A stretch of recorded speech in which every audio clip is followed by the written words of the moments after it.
Good morning, good evening, everyone. This is the USMLE Sarthi team, and today I have two of our panelists, Dr. Harsh Patel and Dr. Puneet Reddy.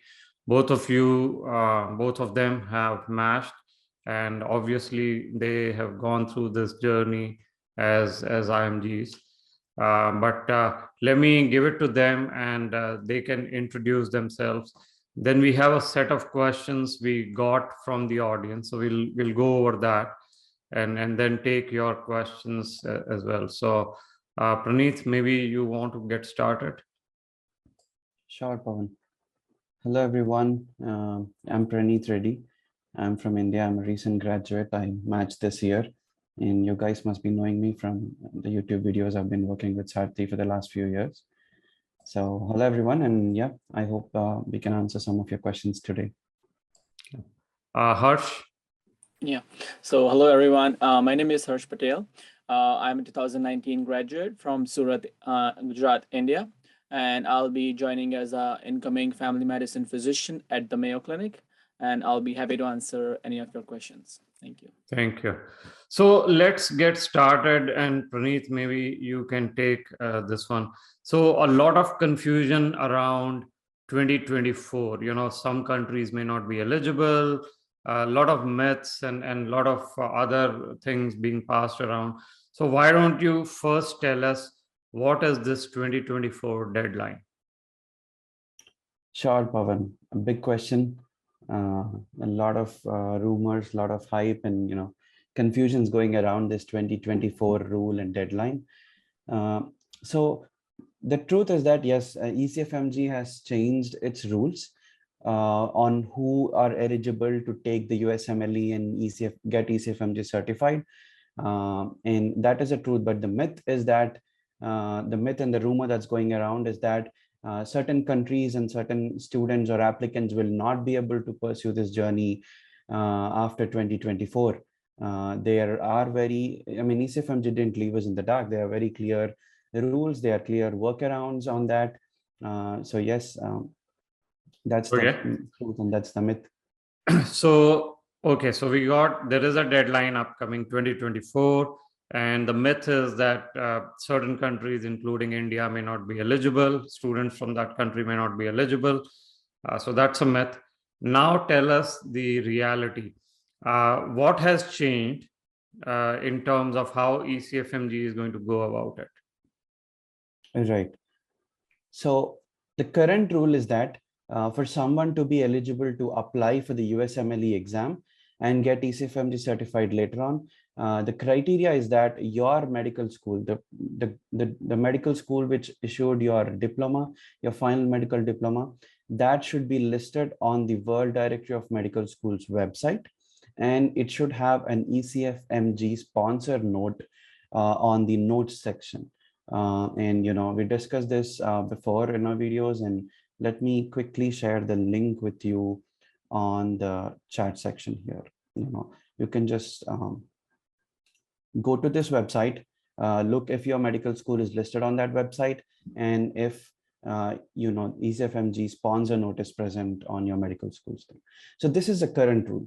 But from 2024 onwards, what is changing is for someone to be eligible to write USMLE exams and get ECFMG certified, the medical school accreditation body of the country, for example, in India, the agency that accredits medical schools is the NMC. So that body has to be recognized by the wfme, World Federation of Medical Education. And as of now, there are very few countries and few bodies that have been recognized by wfme. And for example, NMC in India is not yet recognized. We did hear that they applied for this process, and that's ongoing. But as of now, it is not yet recognized. And I will also give you the link where you can see which bodies are accredited and, if there are any further updates. And whatever I am saying now is also clearly coming from the ECFMG website. It is not just, we telling you. So the thing is, ECFMG clearly mentioned that, now you might be thinking that NMC is not accredited, so maybe I will not be able to take this exam after 2024. I'm a first year medical student. I want to take the exam in intern year, so that will be after 2024. So will I be eligible to take it? Will I not be eligible to take it?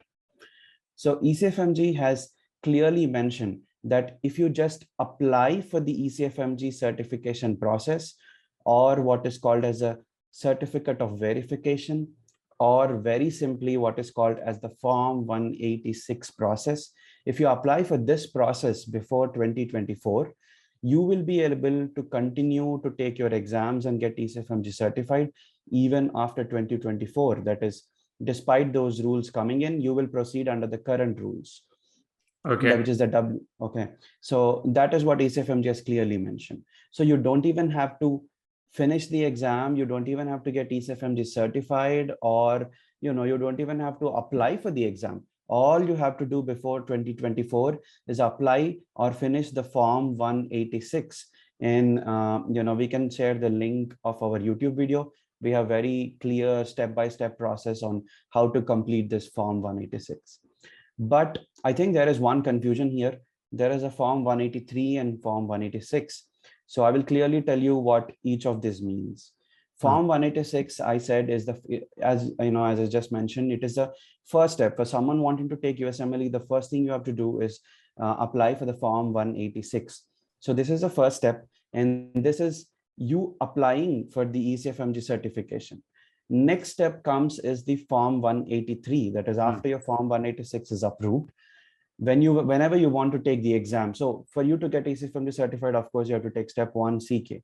So the next step is Form 183 when you apply for the exam. So Form 183 is after Form 186, and Form 183 is your exam application. Nice. And the thing that you have to do before 2024 is the Form 186. You don't even have to apply for the exam. Yeah, I hope, this thing is clear. And another thing is, okay, I want to apply for the Form 186 now, but I want to take my exam in my intern year, which is 4 years down the lane. Will that be possible? That will be after 2024. Yes, that is totally okay. You can apply for Form 186 now, and that is valid for 5 years before you take your first step exam. So you are in your first year, apply for the Form 186 now or anytime before 2024. And within the next 5 years, you can apply for your first step exam, that is mostly step 1 or CK. Okay, so let me just summarize. Rules are changing in 2024, but there is nothing to worry about. As long as you are in at least first year of MBBS and you start the Form 186 process by 2024, you have 5 more years. So till 2029 to actually take the exam. You will be eligible. There is no issue with your USMLE journey. You should be fine. You just have to start the Form 186 process before 2024, right? And when you are ready to take your first USMLE exam, likely step 1, you do the Form 183. Okay, and any MBBS student in any year can start the Form 186. Okay, so this is good to know. And knowing that we know about the system in some of the countries, by 2029, people would have figured it out, right? And like in India also, they have started the process. So we are confident that things will work out. It is only a stopgap arrangement. If you are really worried, I may not be able to take by 2024, just fill up the Form 186. Okay. Now let's get into the meat of this presentation. The second question is, for those of you who are now preparing for step 1, you do know that step 1 went pass fail starting January 2026 of 2022. So Praneeth, first to you, this is a big change. What are the implications for IMGs for the step 1 pass fail? Step 1 used to be a big filter for IMGs, for the programs to consider for interviews and even for electives. Now, what are the implications of this change? Right, Pawan. Yeah, I think when programs are getting 5,000, 6,000 applications, and when they can only offer 100, 200 interviews, they would definitely like to apply some filters, and they would use some objective, subjective criteria. And step exams are, very important objective criteria that programs used. And step one was the biggest filter, like you said. But with that going pass or fail, I think what programs are going to do now is number one, CK, step two, CK being the only USMLE exam that is reporting a 3-digit score, that becomes important. That is going to be the next step one filter, next new filter. So CK, whatever you can do to score high on CK, that is going to help you immensely. Number two, I would say is step three was not a must. It was only maybe a couple of years back, it was most important for ranking. If you had a step three, maybe you would have got ranked higher. But now, even for interviews, even for you to get some of those interview slots, step three is going to help you. So if you have it, it's a cherry on your top of your cake. Number three, I would say is the overall application matters now. It's no more a checklist of USC done, steps done, and matched. The other parts of application like volunteering work, work experience, research, most importantly, like people tend to have more and more research experience and publication these days. So that is an important way of standing out, showing your dedication and passion for the field. So yeah, research is something that becomes important. And Pawan can tell you more about how Sardi helps in these areas.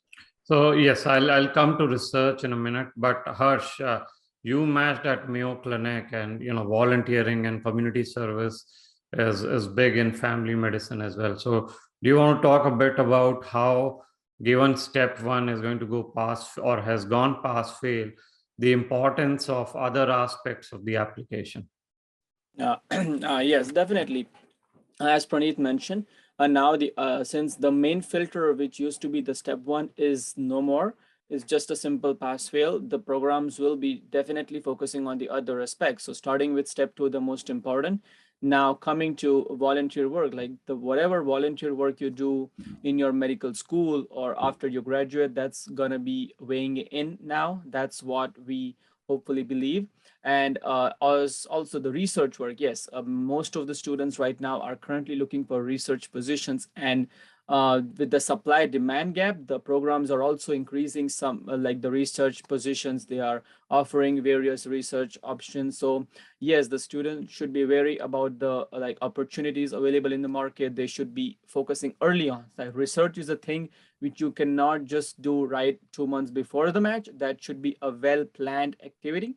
So for that, I believe you should be planning well ahead, like while you are in your intern year or during your third year, if something in your medical school is coming up. Since whatever medical school you are in, there are some research always going on. So starting from that, you get a good idea of how the research work. And now when you come into the USMLE field, there are various opportunities. Like we at Sarthi, Pawan will mention that there are research courses which you can enroll, and there are other opportunities also. So you have to take your focus on the other aspects of the application. And lastly, with the step one going pass fail, one thing I would suggest is don't waste your time on step one. So initially what happened is student used to spend a quite an intense amount of time on step one, since it was the major criteria. With now it becoming a pass fail, utilize that time to focus on step two. So just clear your basic, have a good confidence, get done with the step one, and then focus on the major bulk, which is step two. Yes. Thank you, Harsh. I think this is an important aspect, that how do you now productively use the time, which, till last year, people were spending 9 months, 1 year on step one. Now you will have some time left because it's pass fail. How do you productively use it? Of course, on research, I've just texted or put in a chat a link. We now collaborate with Hackensack Palisades program, a residency program, and their director of clinical research, Dr. Simka Weissman, leads our research program. So for those of you who are interested in publications, do look it up. And if you have questions, we run monthly cohorts and batches on research. So if you are interested, let us know. Now let's switch gears to something about the upcoming match because we got some questions. So Praneeth, this is to you. You already answered the importance of step 3. But the question is step 3 a must? And by what date should I target step 3, if I'm planning to go into the match? Right, I think this is a very common question among applicants, and the answer wouldn't be the same for everyone. But like we just discussed, it's gaining its importance with step 1 going pass or fail, and especially for someone with attempts, older year of graduation, certain red flags, it is a very nice way to show that you are really doing everything in your capability and show about your medical knowledge to the programs to get some of those interviews. And yes, if it was not a must, but these days, it's helping you even with your interviews, the number of interviews that you get and ranking. So if you can take it, definitely target it before September.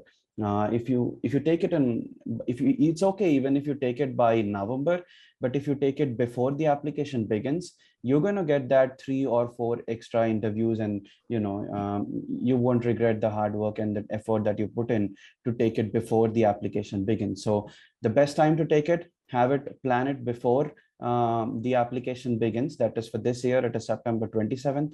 So try to have your result before that.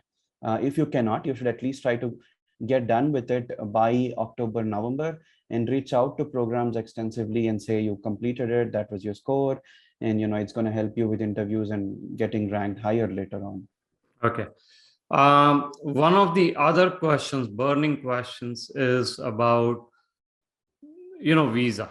So COVID is on a wane, it is going down, but many embassies, including those in India and some of the other countries, are backlogged. So they are not opening new dates. There is a very high possibility that many students may not get the visa in time to come to US and maybe do their electives, externships, especially externships for the upcoming season. So starting with you, Praneeth, what are their options if they cannot come to US because they don't get the visa? Right, Pawan. I think that's very relevant these days. And first, I would say all efforts you can put in to get your visa, you should do it. Like there are certain, embassies are open for some emergency slots. People are applying using the USCE letters, step 3. Try applying with your USCE step 3 for a visa position, for a visa slot. And if you can get it, that's great. Otherwise, there is also a research position that you can apply for, get approved for J1 visa. That is usually, the success rate is higher, and people tend to get it most of the time. So USC step 3 and research position are some ways. So you should put all your efforts to get a visa. If you don't, then that's not the end of the game. People have been having very good match rates for the last 2 to 3 years, even without visa. And the options, I think, are number 1, USC is very important. So telerotations are very powerful. So whatever, it also shows programs that you're not just sitting back and you're putting your efforts to do whatever is available. So yes, telerotations, you can still work on the EMR system these days on telerotation. So that is powerful. That is first thing. Number 2, I would say COVID work experience was very important and looked upon highly by programs. So home country work experience, if you can get while you are sitting here preparing for your steps or other things, that is going to help. 3, like we just spoke, is research. Remote research is an option these days. Pawan just posted a link about how we affiliate with Hackensack and have these research projects, research course. In the same way, you can reach out to physicians in the US for any research opportunities, maybe helping with literature review, data extraction, working on review articles, etc. So that is a good way to get LORs from US physicians and even, have some publications and research experience on your CV. And there are a lot of opportunities. And other is volunteering experience. Like I said, these are all parts of your ERAS application, and you don't want to leave anything empty or blank. For example, volunteering experience, people think only US volunteering experience is important or that is valuable, and there are no opportunities here. There are plenty. There are plenty of opportunities, be it from the PSM postings that we guys do in India, or the community outreach programs by the medical school, or for example, some students and applicants have started their own volunteering activities and organizations. So you will have a lot to talk about, and all that matters is spend at least 6 months on this, and so you have a lot of things to talk about, and you really can show your dedication and passion. And last, I think also is about a good CV and personal statement. That matters a lot. So having all these little pieces in can make your application very powerful, even if you don't have a visa. Okay. Harsh, I'm not sure but if you have anything to add on people who cannot get visa, so how do they improve their profile? Any other thing that you want to add if we didn't cover? Yeah, so as Praneeth mentioned, it's like a piece of puzzle which you are making. So all you have is part, just make sure how you align them. So the ideal timeline for the non-visa having applicant is like one thing, most importantly, with the CS getting canceled, you can get your ECFMG certification sitting at home, which is most important. Now you can give step 1 at your home center. Step 2, you can give OET. So even if you are not having any hands-on USC, you can get certified sitting at your home while you're applying. So that's always a big plus. And when you are doing tele, just make sure it's don't consider it as a like a sideline option. Have a positive mindset whenever you are doing a telerotation. Go on with a mindset that you have something to learn. Since telerotations have been impactful with, as Praneeth mentioned, EMR system, you can learn how the EMR system work. There are certain telerotations where patient interaction happens. So make sure you mention all those things in your CV, and hopefully it will be a considerable option for the applicants. Okay. And I do want to take a question on telerotation because it is coming up and we get it all the time.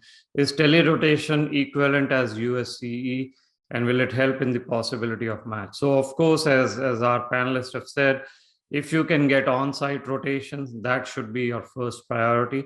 But if there are visa issues and other issues, you cannot travel to the US, as Harsh said, there are many telerotations, and we have some of them where there is a direct patient interaction. You get 10 to 15 patients a day. You use the MR system. You make presentations to the attending. Those telerotations can tend to be very, very powerful. So you should consider those telerotations. But like everyone is saying, focus first on getting the USC on site.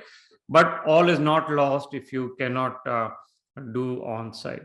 Now, I also want to make you aware that we will have these week or monthly meetings. In fact, we are starting a course which you can see on our website. I'm going to just post a link here and maybe share the screen.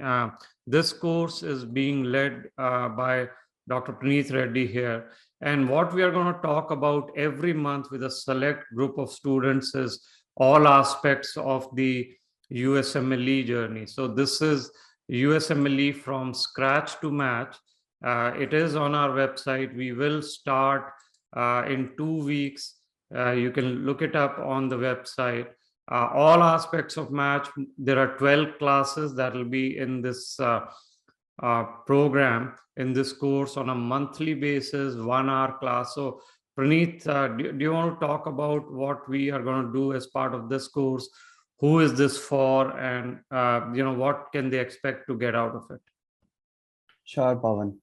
Yes, and we started step 1 mentorship, and from then we've been having this demand to continue it, have something more, go beyond just step 1. And I think mentorship is very powerful in this journey.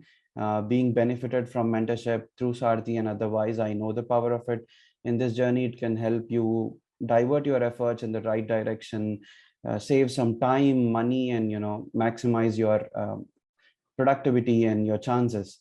So, and also there must be a lot of people around telling you how you cannot do it, why this journey is getting tougher. But we at Sarthi have been helping people from over 32 countries from the last few years match into their dream specialties, with attempts, older year of graduation, and all sorts of profiles.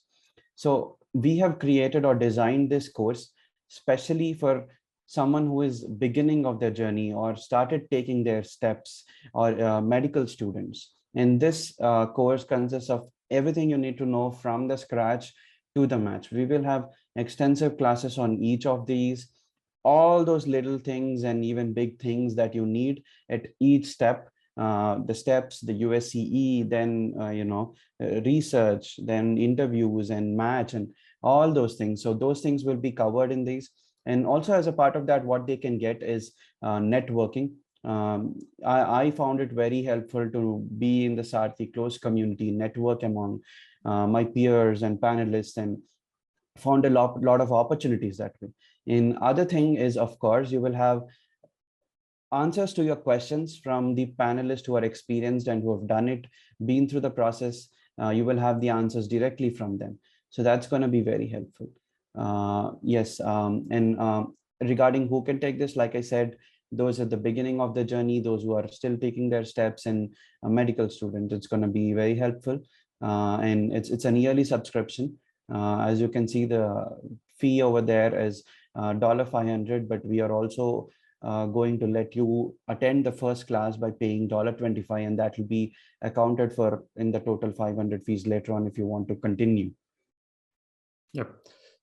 Thank you, Praneeth. So this was very, very helpful. We are getting a lot of questions for helping students from the beginning of the journey. So we are hoping that this course will be very, very useful to you all, and we have priced it in a very affordable. If you make those calculations, it's about $40 to $42 a month, with monthly classes and access to our community. Okay, so next question is about step 2 CK. What is the drop dead date that I should take step 2 CK, given that the applications this year are due on 28th September? So Praneeth, when can we take step 2 CK to make sure that we are on track? So this year there is, every year there is a pool change that happens. That is, some questions are removed and new questions are added into the exam pool of questions. So that is happening this year. And because of that, there is a score delay that is falling around the June, July, August time.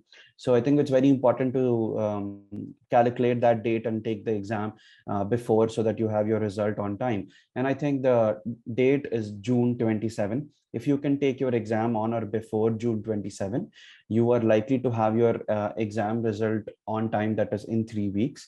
And you'll be all good with the ECFMG certification later on, which takes 3 more weeks from the time you apply for the pathways.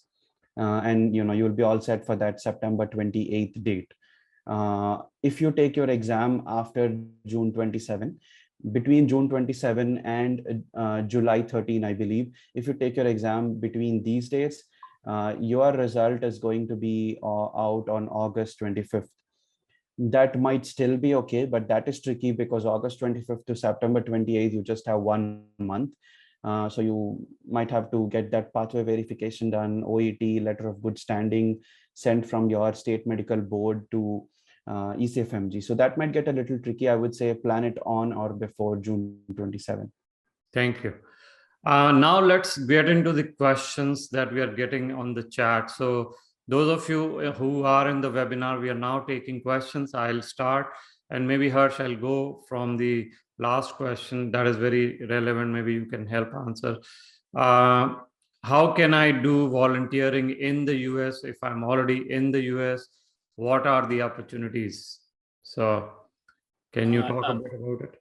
Yes, definitely. So I'll answer 2 questions right now. So there is one, is volunteer work in India counted or Yes. US? So answering overall questions. So volunteer work you do anywhere in any part of the world is always important. It's not like you should do in United States. So starting off with your medical school, whenever you are doing your medical school, make sure you are actively participating in some campaigns which are commonly happening in the medical school, like starting with there are blood donation camps going on, like there are certain immunization campaign going on, like certain children immunization campaigns. Be a part of them. And as Praneeth mentioned, the PSM department is always sending you to the remote locations to do various surveys. So also keep yourself involved in that, and that's also great volunteer work to include. Now coming to United States. So when you're coming in United States, there are lots of volunteer opportunities. For example, there are certain COVID-19 vaccination campaigns where you might volunteer yourself. Right now, I'm not sure if they're going on, but if somebody has done, that's also counted. Apart from that, the American Red Cross is always there. You can volunteer yourself with them and be a part of them. Like whenever some calamities, natural calamities, disasters happen, they're always there. So these are also counted. And apart from that, if you are if there is your local physician in your town and you are helping him to see the patients, that's also sometimes counted as a volunteer experience. Like you are just going once in a week and helping him write the EMR and stuff, and that's also volunteer work. So you should know what things are happening around you and try to get involved. So that's how you can get a good volunteer work experience. Okay. Before we proceed, just a request to all the audience: mark the question to everyone so that all attendees can read it, not just to the panelists. It'll help. The webinar is to help all of you. I'll take the next question. This comes someone interested in psychiatry, visa, non-visa requiring IMGs, average pass in step 1. So basically, let me tell you what it takes to get into psychiatry. Step 3 is becoming exceedingly important in psychiatry. So other than the step 1 and CK, higher scores, if you have scores, are always preferable. Step 3 is going to be very, very important, regardless of whether you need visa or not. And then psychiatry is looking a lot more into research also nowadays. So make sure you have relevant research.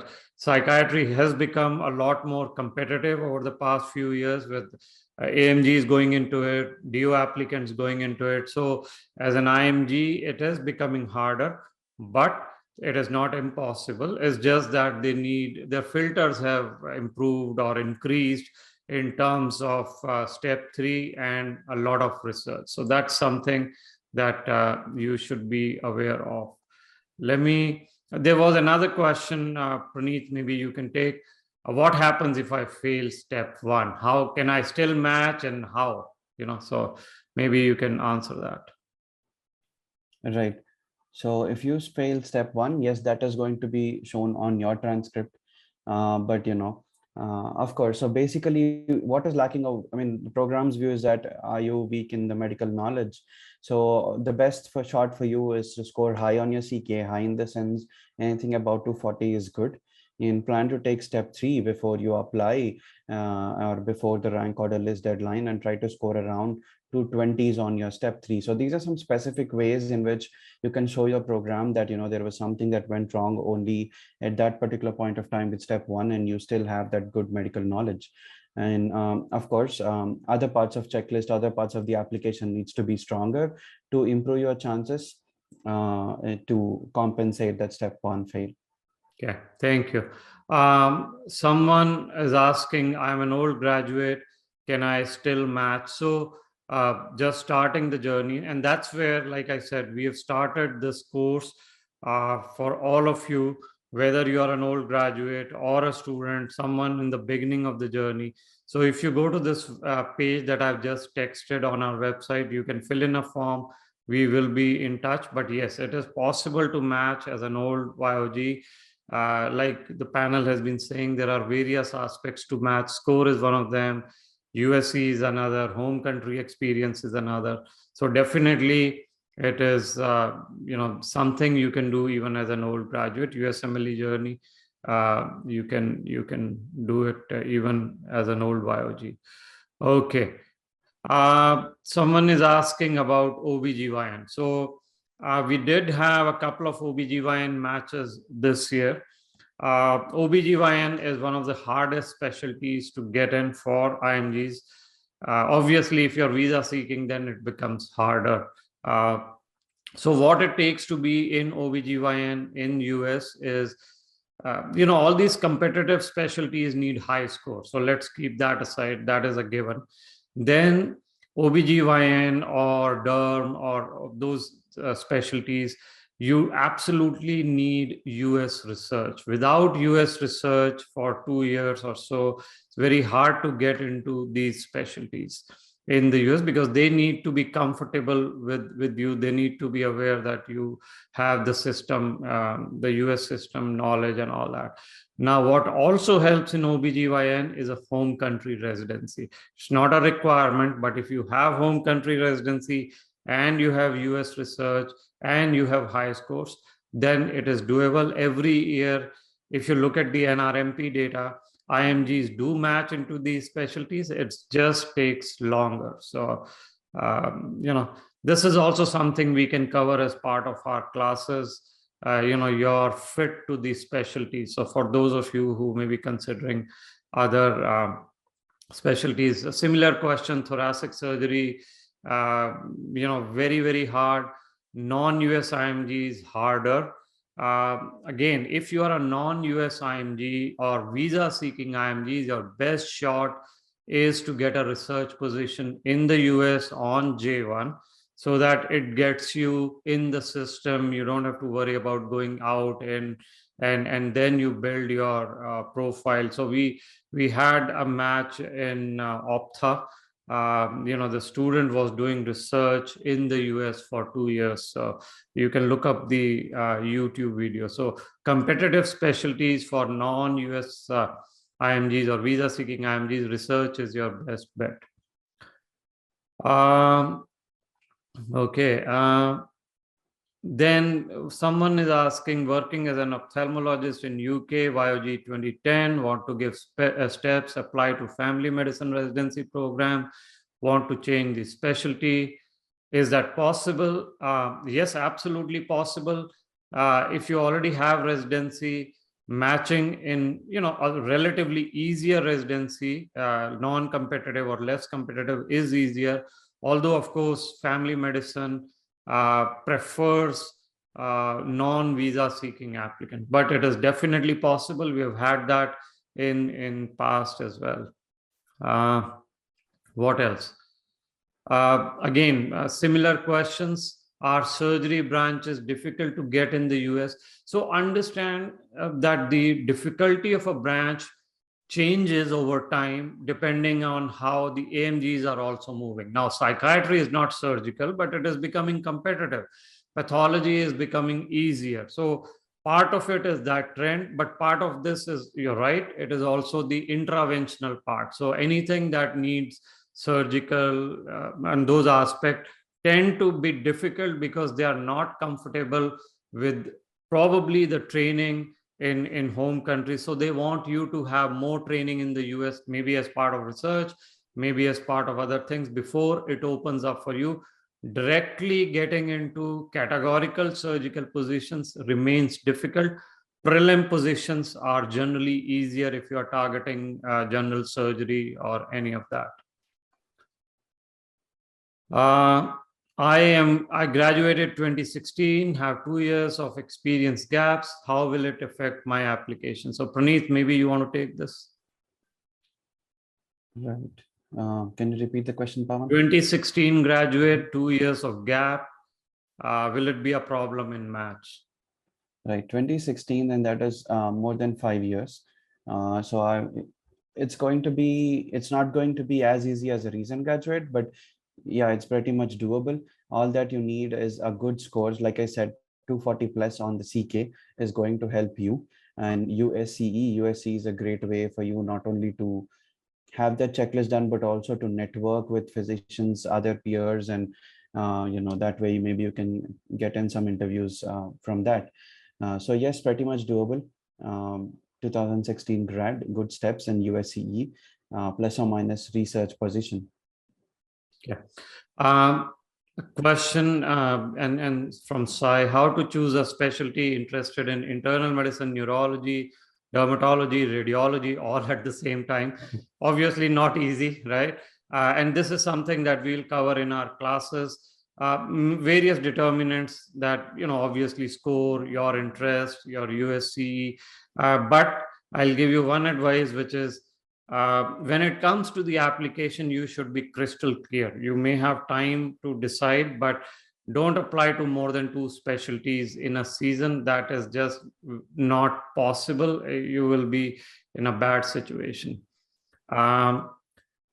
Is doing MBBS online affecting our CV? I don't know if you can do complete MBBS online. I mean, that defeats the purpose. There may be, because of the situation in Ukraine, or maybe China is because of the lockdown, but no, MBBS course, I don't know if it can be done online. Have you heard, Harsh, Praneeth, online Right. MBBS? Yeah. I'm So the thing is basic. Go ahead, Harsh. Sure. So I think the question might be related to as in doing some part online because of COVID, or Mhm. like it can be online, but doing some part online. I Yeah, don't yeah, think so, that will yeah, matter yeah. since the universities understand, especially when you apply that because of COVID, your college was closed and you did a certain part online. So I don't think that matters. Hopefully that's the correct question I'm understanding. Yeah, yeah. That's right. I think Yeah. MSPE format has changed slightly after COVID. It does ask you if part of your course was interrupted because of COVID or was it online. Yes, it will be in there, but I don't think that really matters. As long as you still have good scores and have some clinical rotations done in the US. Okay. Questions about anesthesia, home country residency in anesthesia. Chances are good. Anesthesia is opening up for IMGs. But again, like I mentioned, having US research is a good idea and having high scores. But if you have anesthesia residency, your options are IM and anesthesia. Both of them depends on where you land, but anesthesia is doable. Um, Suggestions on getting into university-based residency programs and how community-based hospitals they differ. So maybe both of you can take it. Harsh, starting with you because you matched into Mayo Clinic. So how are the top programs different from community programs? Yes, so it's a good question. So when you are looking at university-based hospitals versus community-based hospital, I think apart from your CV, one thing that matters is your personal statement, because in some personal statement, people do precisely mention that they want to work in a rural setting, they want to work in an urban setting. So one aspect is that, and your personal statement should also be aligned to what your interests are. So when you're writing that statement, because all of those colleges have almost the same filters, but like when it after the filters are crossed with the scores, your statement is the one that's always looked upon. So if you are clear, concise about your experience or your goals, that can definitely help. And now coming to university based specifically, the rotations you do, the research experience you have always matters, since if you are working in a university based hospital, one thing they know that, hey, he or she does have the experience of working in a community, university based hospital. And some people also prefer community based hospitals since they love to practice in that particular area. So make sure you express your interest precisely whenever you get an opportunity. So once you are in an interview, make sure you have a clear mindset. And if you got interviews from like university versus community, be clear of what your goals are, and that can definitely help, especially in ranking. Okay. Praneeth, maybe you can take the next one, which I'm reading. Mhm. Differences between electives, externships, observerships, telerotations. Do they carry equal importance? Right. So first, I would say let's divide these as the rotations that you do before you graduate versus the rotations that you do after you graduate. Sorry, and so the rotations that you do before you graduate are your electives, acting internships, or the clerkship.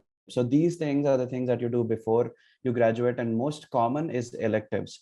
And yes, these are very powerful because you are these are hands-on experience. You will have your malpractice insurance, everything. You are working and interacting directly with patients, and the letters are going to be stronger. And most of the time, the places that are offering electives are university based programs or academic programs.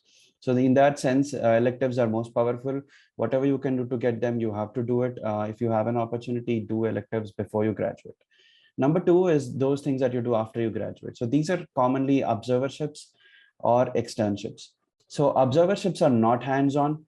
So that way they carry a little less significance than the electives or hands-on experience. But the only hands-on experience that you can do after you graduate are the externships.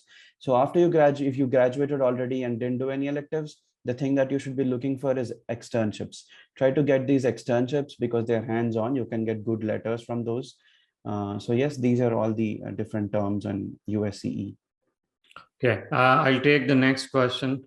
2024 match a timeline. So we actually have a video which Praneeth had done on the timeline. It is on our YouTube channel.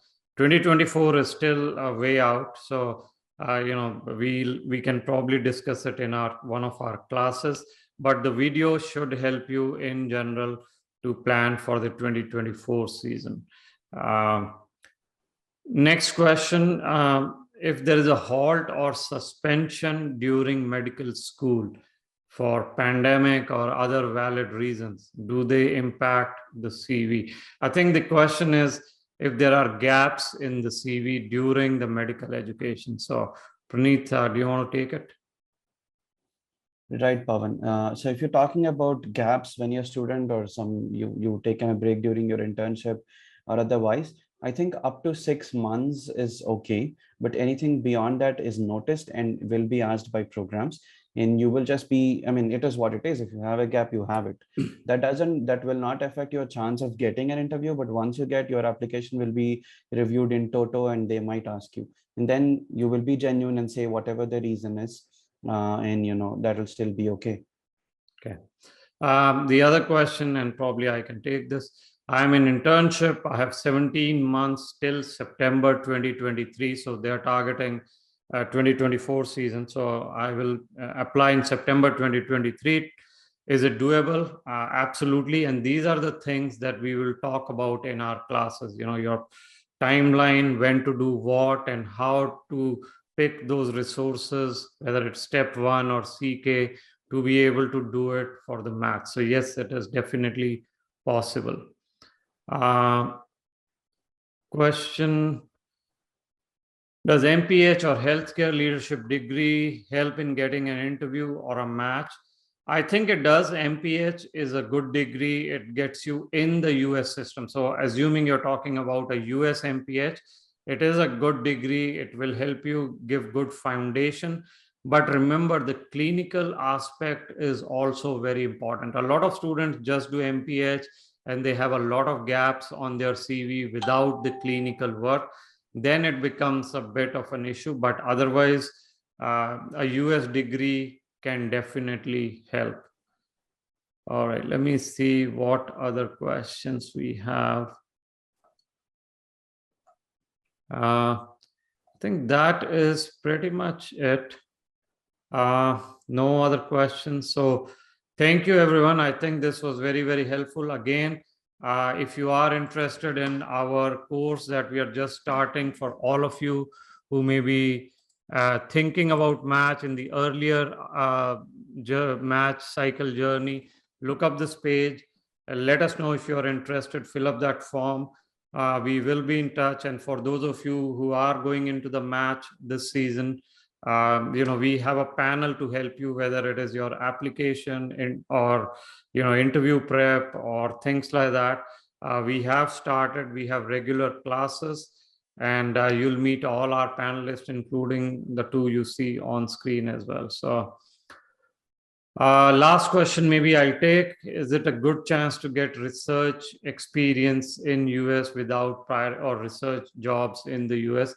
So research jobs tend to be, it's a lot of effort on your side. We actually have a complete class on how to look for research positions.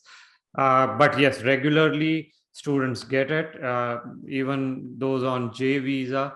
So these positions are opening up. Okay. Answer this last one, please. Oh my God. Okay, we'll answer this last one. Do I need any certification for volunteering work, COVID experience? No, you don't need certification from volunteering work.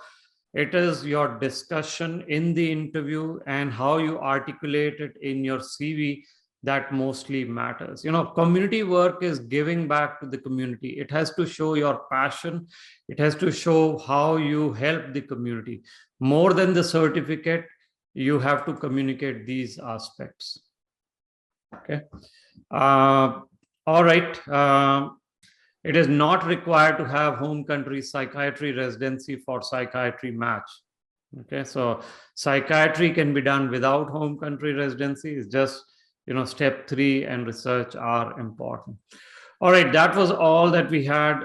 Thank you very much. Subscribe to our YouTube channel and Instagram, and we'll keep you updated on more webinars. So thank you, Harsh. Thank you, Praneeth. This was very, very helpful, I think, to the audience, and they gained a lot. So thank you. Thanks.